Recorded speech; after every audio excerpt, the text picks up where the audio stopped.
Today we're installing a new DSG gear knob trim by Mk7.5 Golf.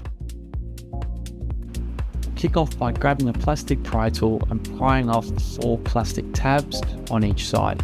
If you're not reusing it, you can be less careful and just pull it out. So after working on it for about half an hour, both sides have come off, and to install the new ones, it clicks in pretty easily. And it's already looking much nicer than the old trim. To remove the center trim, insert a plastic pry tool in the bottom and gently push inward while moving the tool left and right, and as you can see, mine was flying. I was undecided between the chrome and leather look, but ended up going with the leather.